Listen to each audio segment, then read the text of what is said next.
नमस्कार विद्यार्थी मित्रांनो, MPSC जागरणवर आपले सहर्ष स्वागत आहे। आज आहे 26 जुलै 2026 आणि आजच्या दैनिक चालू घडामोडींवर आधारित महत्त्वाचे प्रश्न आपण या व्हिडिओमध्ये पाहणार आहोत। तरी सर्वप्रथम जर आपण नवीन असाल तर चॅनलला अवश्य सबस्क्राइब करा। चला तर मग आजच्या व्हिडिओला सुरुवात करूया। प्रश्न 1, अलीकडेच जागतिक IVF दिवस कधी साजरा करण्यात आला आहे? याचे अचूक उत्तर आहे पर्याय बी, जुलै 25। स्पष्टीकरण: जागतिक IVF दिवस दरवर्षी जुलै 25 रोजी साजरा केला जातो। हा दिवस जगातील पहिल्या test tube baby Louise Joy Brown यांच्या जन्माचे आणि वैद्यकीय शास्त्राच्या यशाचे प्रतीक आहे।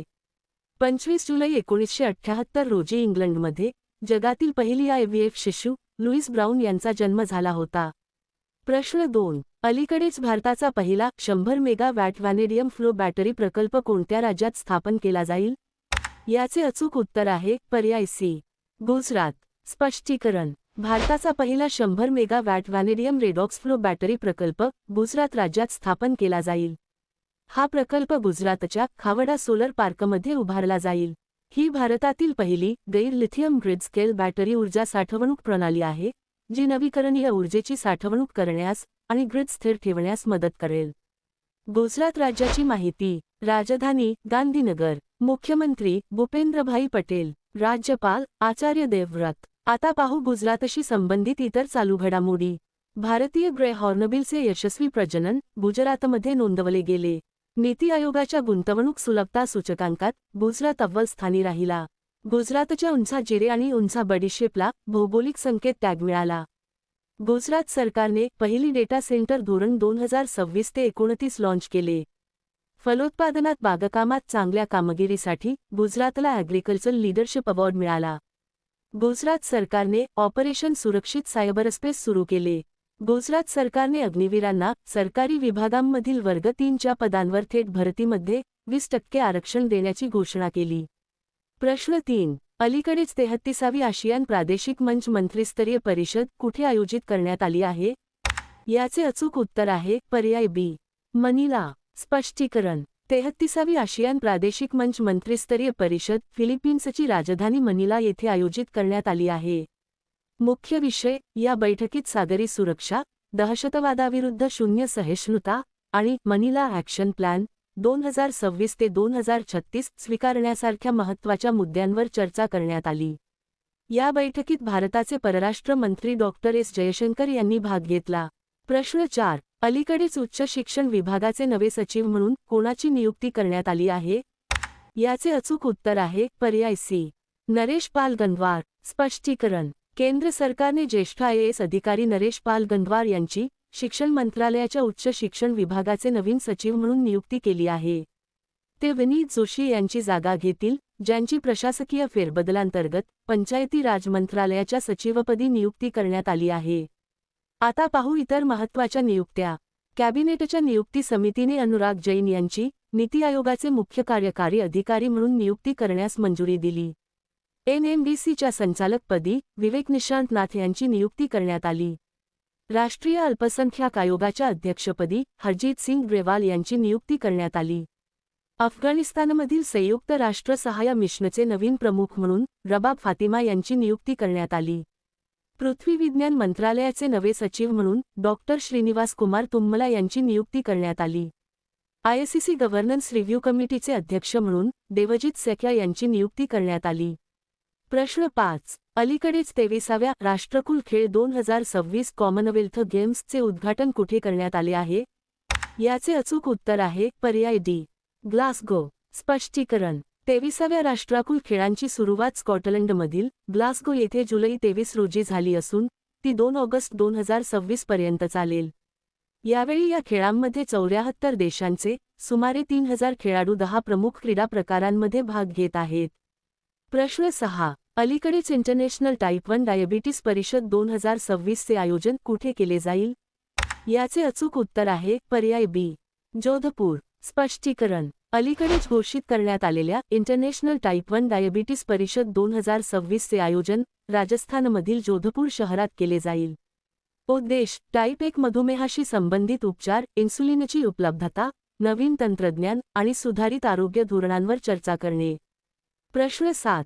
अलीकडेच IRCTCचे अध्यक्ष आणि व्यवस्थापकीय संचालक म्हणून कोणाची नियुक्ती करण्यात आली आहे? याचे अचूक उत्तर आहे पर्याय सी.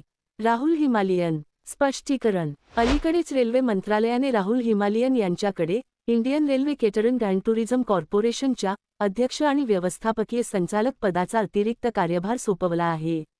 माजी CMD संजय कुमार जैन यांच्या राजीनाम्यानंतर हा पदभार सोपवण्यात आला आहे.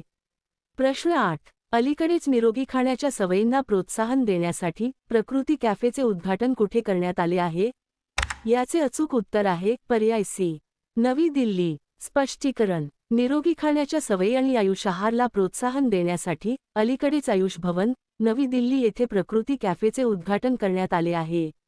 उद्देश कामाच्या ठिकाणी ताजे, पौष्टिक आणि पारंपरिक संतुलित आहाराला प्रोत्साहन देणे, तसेच जंक फूड संस्कृतीमुळे होणाऱ्या आजारांशी सामना करणे. प्रश्न 9. अलीकडेच आंतरराष्ट्रीय बुद्धिबळ महासंघाचे अंतरिम अध्यक्ष म्हणून कोणी पदभार स्वीकारला आहे? याचे अचूक उत्तर आहे पर्याय बी. विश्वनाथन आनंद. स्पष्टीकरण. भारताचे दिग्गज बुद्धिबळपटू आणि 5 वेळा जागतिक विजेतेपद मिळवणारे विश्वनाथन आनंद यांनी आंतरराष्ट्रीय बुद्धिबळ महासंघाचे अंतरिम अध्यक्ष म्हणून पदभार स्वीकारला आहे. ही कामगिरी करणारे ते पहिले भारतीय ठरले आहेत. त्यांनी माजी अध्यक्ष आर्काडी इवोरकोविच यांची जागा घेतली. प्रश्न 10. अलीकडेच इयत्ता 1ली ते 12वी पर्यंत कृत्रिम बुद्धिमत्ता AI ला एक मुख्य विषय म्हणून समाविष्ट करणारे भारतातील पहिले राज्य कोणते बनले आहे? याचे अचूक उत्तर आहे पर्याय सी. पंजाब. स्पष्टीकरण. इयत्ता 1ली ते 12वी पर्यंत कृत्रिम बुद्धिमत्ता एक मुख्य विषय म्हणून समाविष्ट करणारे पंजाब हे भारतातील पहिले राज्य बनले आहे. हे सरबत AI प्रकल्पांतर्गत सुरू करण्यात आले आहे. पंजाब राज्याची माहिती. राजधानी चंदीगड. मुख्यमंत्री भगवंत मान. राज्यपाल गुलाबचंद कटारिया. आता पाहू पंजाबशी संबंधित इतर चालू घडामोडी. पंजाब सरकारने खाजगी शाळांच्या शुल्कावरील नियंत्रणाशी संबंधित सुधारणा अध्यादेशाला मंजुरी दिली. पंजाब सरकारने अनुसूचित जातीच्या विद्यार्थ्यांसाठी पोस्ट मॅट्रिक शिष्यवृत्ती सुरू केली. विकसित भारत गॅरंटी फॉर रोजगार आणि आजीविका मिशन ग्रामीण योजनेची घोषणा पंजाब सरकारने केली. नीती आयोगाच्या शिक्षण गुणवत्ता अहवाल 2026 नुसार पंजाबने शालेय शिक्षणात प्रथम क्रमांक पटकावला. नाविन्यता आणि सर्वसमावेशकतेवरील 10वी राष्ट्रीय शिखर परिषद चंदीगड येथे आयोजित करण्यात आली. 10व्या सार्वजनिक आरोग्य शिखर परिषदेचे उद्घाटन चंदीगड येथे झाले. मायक्रोसॉफ्टने भारतातील पहिले AI स्किल सेंटर चंदीगड विद्यापीठात सुरू केले. प्रश्न 11. अलीकडेच 16व्या ब्रिक्स आरोग्य मंत्र्यांच्या बैठकीचे आयोजन कुठे करण्यात आले आहे? याचे अचूक उत्तर आहे पर्याय सी. चंदीगड. स्पष्टीकरण. अलीकडेच 16व्या ब्रिक्स आरोग्य मंत्र्यांच्या बैठकीचे आयोजन भारताच्या अध्यक्षतेखाली चंदीगड येथे करण्यात आले आहे. मुख्य विषय मजबूती, नाविन्यता, सहकार्य आणि सातत्य यासाठी निर्माण. प्रश्न 12. अलीकडेच कोणत्या राज्याच्या पोलिसांनी सार्वजनिक परीक्षांमधील गुन्ह्यांच्या तपासासाठी विशेष कार्यदल स्थापन केले आहे? याचे अचूक उत्तर आहे पर्याय बी. दिल्ली. स्पष्टीकरण. अलीकडेच दिल्ली पोलिसांनी सार्वजनिक परीक्षांमधील गुन्हे आणि पेपर लीकच्या तपासासाठी आपल्या गुन्हे शाखेच्या अंतर्गत एक विशेष कार्यदल स्थापन केले आहे.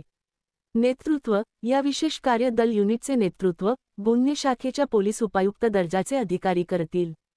आता पाहू दिल्लीशी संबंधित इतर चालू घडामोडी. सरकारी शाळांना आधुनिक बनवण्यासाठी मिशन कायाकल्प दिल्लीत सुरू करण्यात आले. भारतातील पहिली हायड्रोजन बस सेवा दिल्लीत सुरू झाली. दिल्ली सरकारने कॅच द रेन 2026 अभियानाचा शुभांकर निराजचे अनावरण केले. दिल्ली सरकारने सर्व जिल्ह्यांमध्ये प्राणी कल्याण समित्या स्थापन करण्याची घोषणा केली. दिल्लीत लखपती बिटिया योजना सुरू करण्यात आली. सेंटर फॉर डेव्हलपमेंट ऑफ टेलिमेटिक्सने दिल्ली पोलिसांसोबत सामंजस्य करारावर स्वाक्षरी केली. नवजात बालकांसाठी अनमोल योजना दिल्लीत सुरू करण्यात आली. आता मागील व्हिडिओमधील प्रश्न. अलीकडेच कोणत्या राज्यात मिशन गोल्डन स्पाइस लॉन्च करण्यात आले आहे? याचे अचूक उत्तर आहे पर्याय सी. मेघालय. आता पाहू अत्यंत महत्त्वाचे उजळणी प्रश्न. माजी आरबीआय गव्हर्नर रघुराम राजन यांची US फेडरल रिझर्व्ह टास्क फोर्समध्ये नियुक्ती झाली. IIM बंगळुरू, इंडोनेशियामध्ये आपला पहिला परदेशी परिसर स्थापन करेल. भारतातील पहिल्या आणि सर्वात खोल भूऔष्णिक विहिरींचे संचालन लडाखमध्ये सुरू झाले. उत्तराखंड सरकारने अल्पसंख्याक शिक्षण प्राधिकरणाची स्थापना केली. अनुराग कुमार यांची दिल्लीचे नवे पोलीस आयुक्त म्हणून नियुक्ती करण्यात आली. त्रिपुराच्या कृषी आणि शेतकरी कल्याण विभागाने नवी दिल्ली येथे अन्नस उत्सव 2026 चे आयोजन केले. गुजरातच्या उंझा जिरे आणि उंझा बडीशेपला GI टॅग मिळाला. जगातील सर्वात मोठा दही बनवणारा प्लांट पश्चिम बंगालमध्ये स्थापन केला जाईल. जपान ओपन 2026 चे विजेतेपद PV सिंधूने जिंकले. VS रथनवेल हे भारताचे 99वे ग्रँडमास्टर बनले आहेत. सर्गी कोरेत्स्की यांची युक्रेनच्या नवीन पंतप्रधानपदी नियुक्ती करण्यात आली आहे. लॉर्ड्स क्रिकेट ग्राउंडवर कसोटी शतक झळकावणारी जगातील पहिली महिला यास्तिका भाटिया बनली आहे. आंध्र प्रदेशात मी भूमी मी हक्क कार्यक्रमाचा शुभारंभ करण्यात आला. 18 मीटर ड्राफ्ट क्षमता असलेले कामराजार पोर्ट हे भारताचे दुसरे प्रमुख बंदर बनले.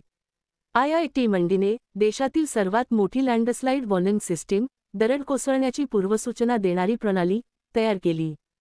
जपानी माचा चहाचे उत्पादन करणारे आसाम हे भारतातील पहिले राज्य बनले. पॉलिसीबाजारचे ब्रँड अँबेसेडर म्हणून अमिताभ बच्चन यांची नियुक्ती करण्यात आली. प्रतिष्ठित लोकमान्य टिळक राष्ट्रीय पुरस्कार अजित डोवाल यांना दिला जाईल. 14व्या दक्षिण आशियाई खेळांचे आयोजन पाकिस्तानात केले जाईल. जॅनिक सिन्नरने विम्बल्डन टेनिस स्पर्धेत पुरुष एकेरीचे विजेतेपद पटकावले. आता तुमच्यासाठी प्रश्न. अलीकडेच मिसेस इंडिया 2026 चा किताब कोणी जिंकला आहे? दिलेल्या पर्यायातून या प्रश्नाचे अचूक उत्तर कमेंट बॉक्समध्ये नक्की द्या. उद्या पुन्हा भेटू पुढील भागात. धन्यवाद.